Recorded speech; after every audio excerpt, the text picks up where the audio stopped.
अध्याय 10 चल रहा है, जिसमें पिछली वीडियो में हमने अध्याय 10 के बारे में पढ़ा था। अब हम इसमें यहाँ तक हमने पढ़ लिया था।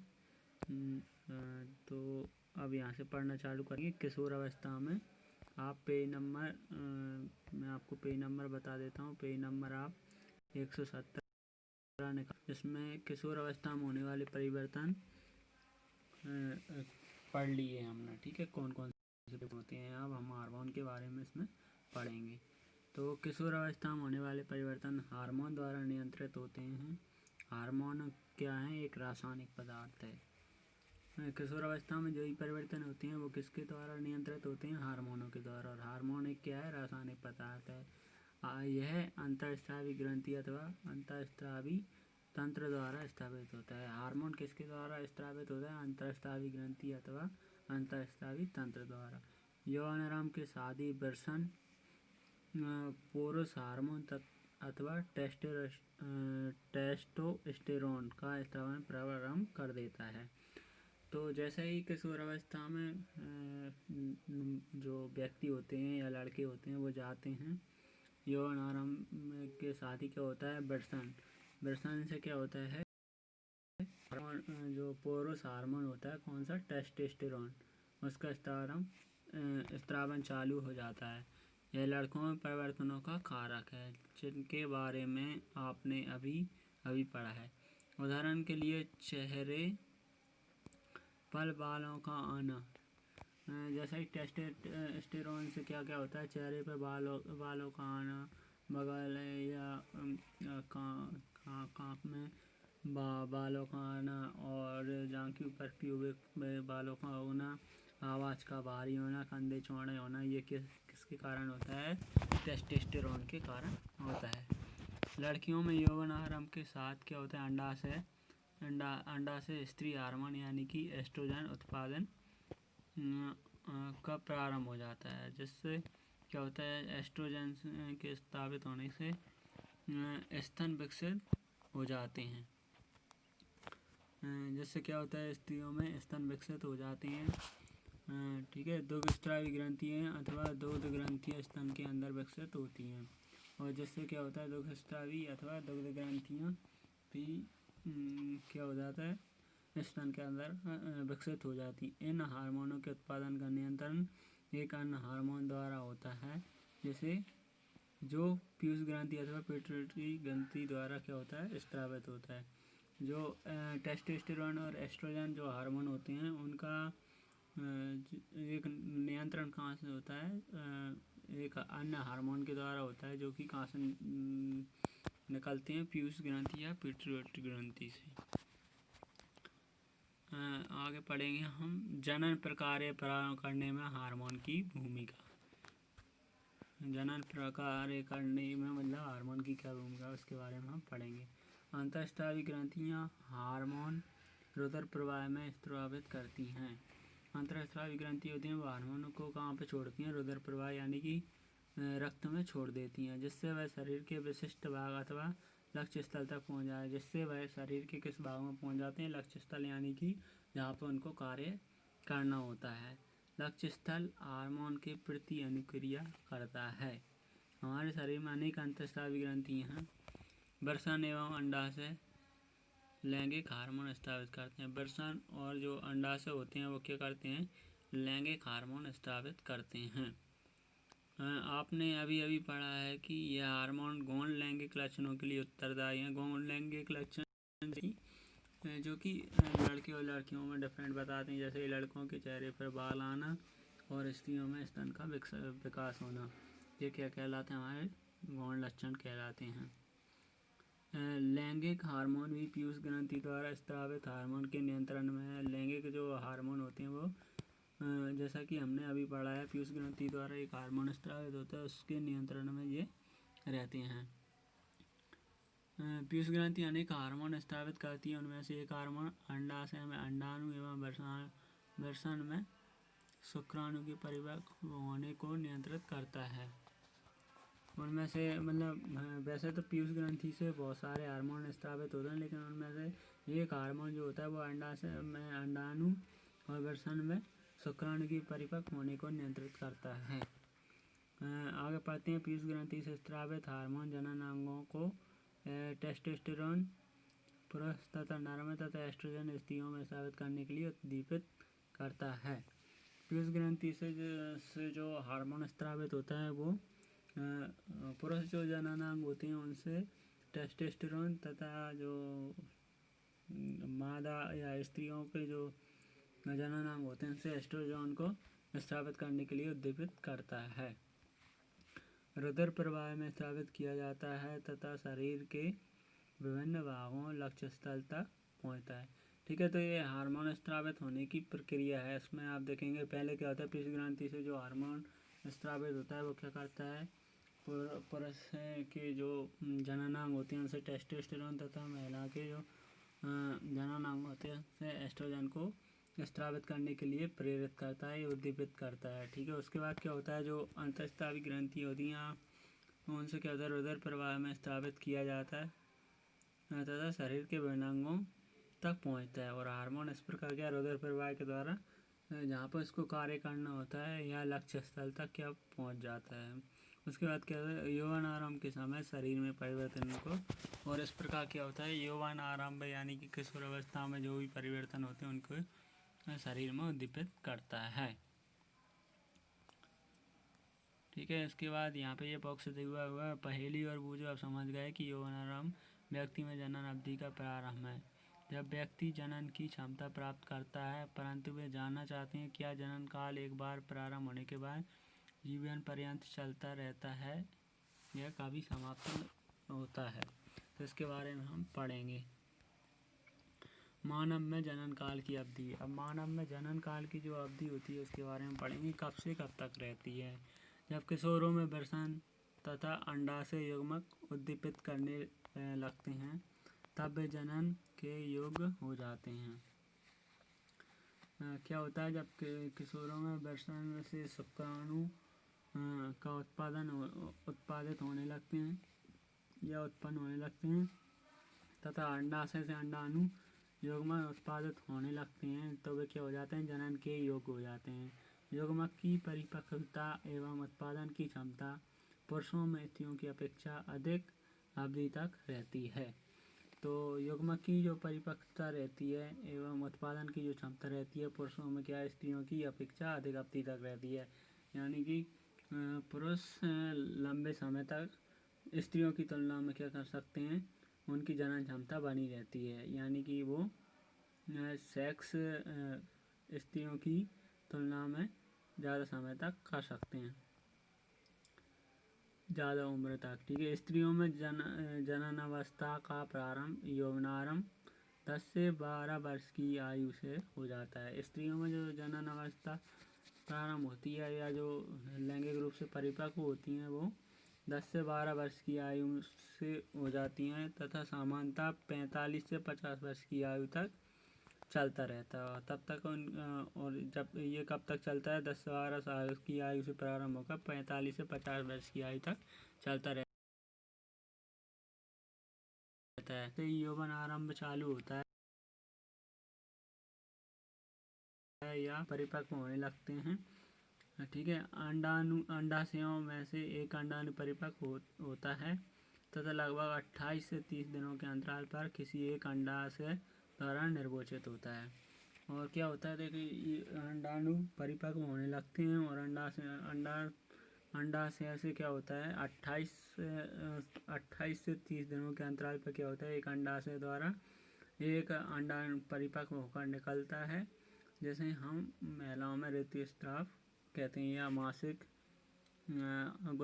धर्म कहते हैं। ठीक है, जिसमें क्या होता है, स्त्रियों में ब्लीडिंग होती है यानी कि खून बहता है। ठीक है, जो क्यों बहता है, क्योंकि ये अंडाणु अंडाशय से परिपक्व होकर निकलता है। इस अवधि में गर्भाशय की दीवार मोटी हो जाती है। इस अवधि में क्या क्या होता है, स्त्रियों को देखते हैं।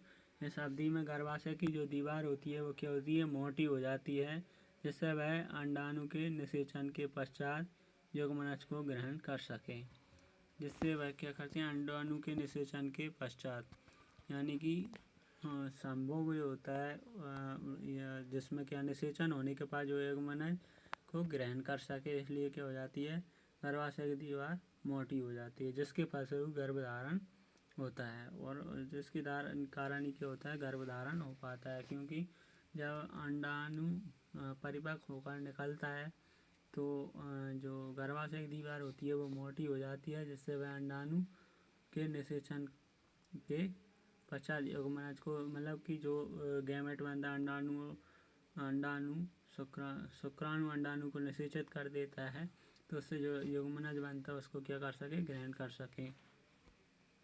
यदि अंडाणु का निषेचन नहीं हो पाता तब उस स्थिति में अंडाणु तथा गर्भाशय का मोटा स्तर उसकी रुधिर वाहिकाओं सहित निस्तारित हो जाता है। लेकिन क्या होता है, जब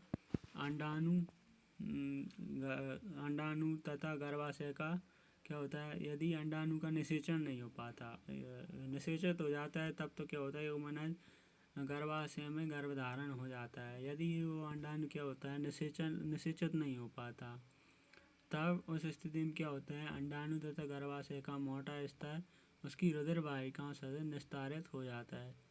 ठीक है, क्या हो जाता है, तो वो अंडाणु निषेचित नहीं हो पाता, तो गर्भाशय का जो मोटा स्तर होता है और अंडाणु होता है वो क्या होता है, रुधिर वाहिकाएं होती हैं, मतलब रुधिर वाहिकाएं जैसे कि रक्त कोशिकाएं जो कि होती हैं उनके सहित क्या हो जाता है, निस्तारित हो जाता है, यानी कि फट जाता है। तो क्या इससे स्त्रियों में क्या होता है, रक्तस्राव होता है, जिसे हम ऋतुस्राव अथवा रजोधर्म कहते हैं।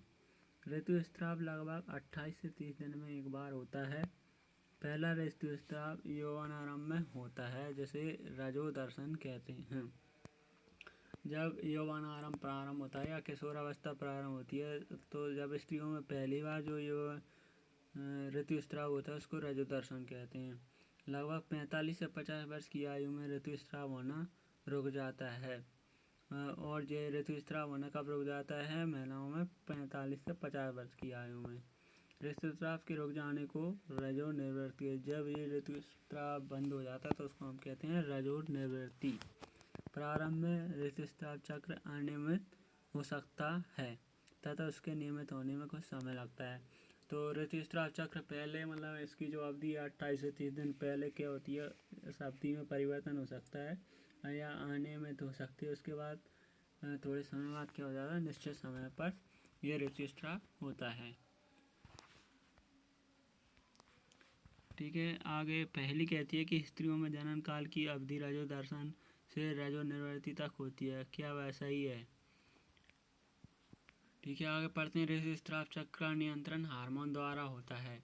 इस चक्र में अंडाणु का परिपक्व होना, इसका निर्मोचन, गर्भाशय की दीवार का मोटा होना एवं निषेचन न होने की स्थिति में उसका टूटना शामिल है। यद्यपि अंडाणु का निषेचन हो जाता है तो वह विभाजन करता है तथा गर्भाशय में विकास के लिए स्थापित हो जाता है, जैसा कि आप चित्र 9.8 में, मतलब चित्र में अपन ने देखा था 9.8 जो पिछले अध्याय में पढ़ा था। तो ऋतुस्राव चक्र का जो भी चीज़ें होती हैं, अंडाणु का परिपक्व होता है, इसका मतलब अंडाणु निर्मोचन यानी कि अंडाशय से निकलता है, गर्भाशय की दीवार मोटी हो जाती है, ये सब किसके द्वारा होता है, हार्मोन के द्वारा नियंत्रित होता है।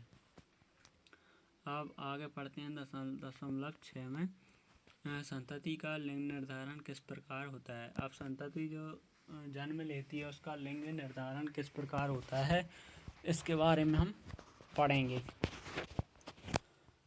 तो पढ़ने टाइम मैंने अपनी माँ और चाची को बातें करते सुना कि मेरी चचेरी बहन का होने वाला बच्चा लड़का होगा या लड़की। मुझे जानने की आवश्यकता है कि इस बात का निर्धारण कैसे होता है कि निषेचित अंडाणु लड़के में अथवा लड़की में विकसित होगा।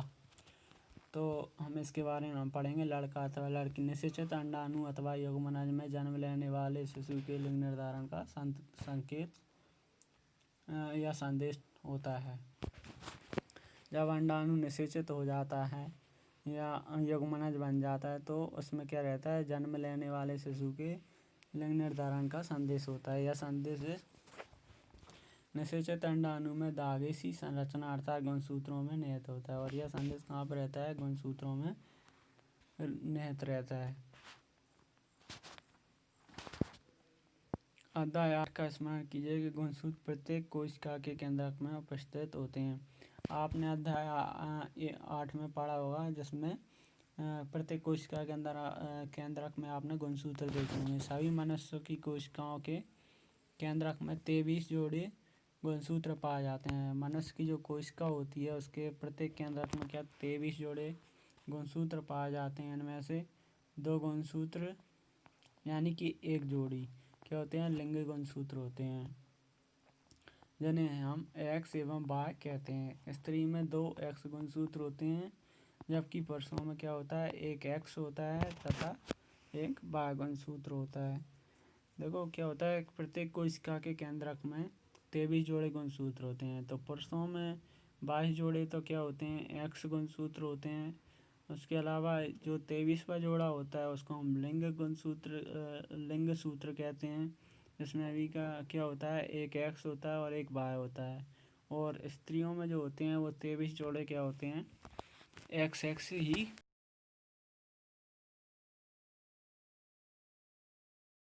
गुल्मक यानी कि अंडाणु तथा शुक्राणु गुणसूत्रों का एक जोड़ा होता है। अनिषेचित अंडाणु सदा एक एक्स गुणसूत्र होता है। अनिषेचित मतलब कि जो अंडाणु निषेचित नहीं होता उसके पास क्या होता है? सदा एक एक्स गुणसूत्र होता है। परंतु शुक्राणु क्या करता है? शुक्राणु दो प्रकार के होते हैं, जिनमें एक प्रकार में एक्स गुणसूत्र तथा दूसरे प्रकार में क्या होता है? वाई गुणसूत्र होता है। शुक्राणु अंडाणु जो होता है उसके पास हमेशा क्या होता है? एक्स गुणसूत्र होता है, लेकिन जो शुक्राणु होते हैं उनके पास 2 गुणसूत्र होते हैं। एक होता है एक्स गुणसूत्र और दूसरा होता है वाई गुणसूत्र। चित्र 10.4 को देखिए। अब 10.4 चित्र है उसको आप देख सकते हैं, इसको जो यहाँ पे दिखाया गया है। तो जब एक्स गुणसूत्र वाला शुक्राणु अंडाणु को निषेचित करता है तो युग्मनज में 2 एक्स गुणसूत्र होंगे तथा वह मादा शिशु में विकसित होगा। ठीक है, तो जब जो अंडाणु होता है उसको क्या, जब एक्स गुणसूत्र वाला जो शुक्राणु अंडाणु को निषेचित करता है तो अंडाणु में एक्स गुणसूत्र होता है, और जब उसको एक्स गुणसूत्र वाला ही शुक्राणु क्या करता है? निषेचित करता है। तो जब जो युग्मनज बनता है तो उसमें क्या हो जाते हैं? 2 एक्स गुणसूत्र हो जाते हैं, जिससे क्या होता है? जो होने वाला शिशु होता है वो मादा में विकसित होता है। और यदि अंडाणु को निषेचित करने वाले शुक्राणु में वाई गुणसूत्र होता है, और यदि वाई गुणसूत्र वाला शुक्राणु अंडाणु को निषेचित करता है तो युग्मनज जो होता है वो नर शिशु में विकसित होता है। जैसा कि आप ये चित्र 10 जैसे कि वाई गुणसूत्र यहाँ पे वाई गुणसूत्र और ये एक्स गुणसूत्र, तो शुक्राणु यदि इसका वाई गुणसूत्र का किसका अंडाणु दिए हुए हैं यहाँ पे दोनों एक्स एक्स, ये वाई गुणसूत्र वाला शुक्राणु जो है एक्स गुणसूत्र वाले अंडाणु क्या करता है? निषेचित करता है। तो पुरुष का जन्म होता है या जो संतान होती है वो क्या बनता है? पुरुष नर बनता है। और जो एक्स गुणसूत्र वाला शुक्राणु होता है वो अंडाणु को निषेचित करता है तो वो महिला बनती है।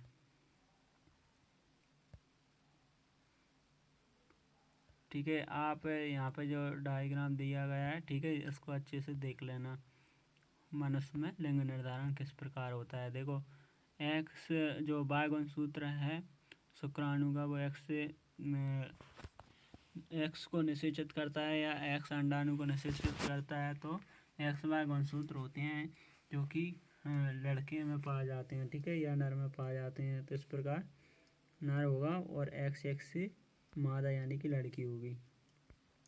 अब आप जान गए हैं कि जन्म से पूर्व शिशु के लिंग का निर्धारण उनके पिता के लिंग गुणसूत्रों द्वारा किया जाता है। यह धारणा कि बच्चे के लिंग के लिए उसकी माँ उत्तरदायी है पूर्णतः निराधार है, यह अन्याय संगत है।